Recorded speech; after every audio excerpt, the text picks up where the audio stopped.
Trump has been struggling to move past this as new revelations keep coming out. Oliver brought up Trump's lawsuit against the Wall Street Journal for its report that said Trump had sent a personalized card for Epstein's 50th birthday that had a scribble of a nude woman with pubic hair. But why the F is this Trump's signature, and I know this isn't the point? Oliver inquired, using the squiggly calligraphy of the president. Donald Trump has 11 letters, not 400. When he is asked whether he has ever been acquainted with Jeffrey Epstein, his signature seems less like his pubic hair and more like the findings of a polygraph. Oliver cited Trump's efforts to shift the conversation and shift the emphasis to previous President Barack Obama, even though he was desperately trying to draw people's attention anywhere else, including the Washington Commanders. Indeed. It's that simple, Oliver said sarcastically. And if they keep asking, just say that Nancy Pelosi f'd a bat, Rosie O'Donnell did 9/11, and Hillary shot JFK. We contracted COVID as a result. No more inquiries.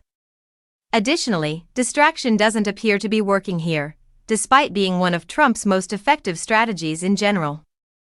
Oliver said that King's own daughter, Bernie, joked to the administration on X, now, do the Epstein files, but that even telling his staff to destroy documents pertaining to the 1968 killing of the Reverend Dr. Martin Luther King, Jr. didn't work. Oliver remarked, that is up there with Wendy's asking if we can send Katy Perry back to space, and I don't say that lightly, in terms of internet clapbacks.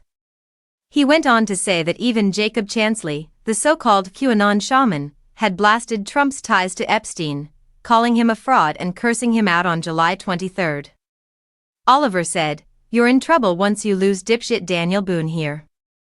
And it makes sense that Trump is having trouble persuading even his own supporters to believe him when he says there is nothing to see here. Because doing so would basically require you to think that everything we've discovered about Trump over the years is coincidental or unimportant.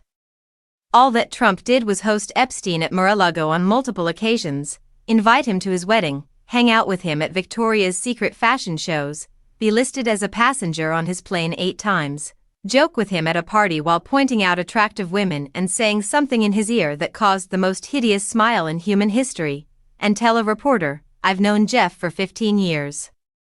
Fantastic man. He shares my admiration for women, many of whom are younger."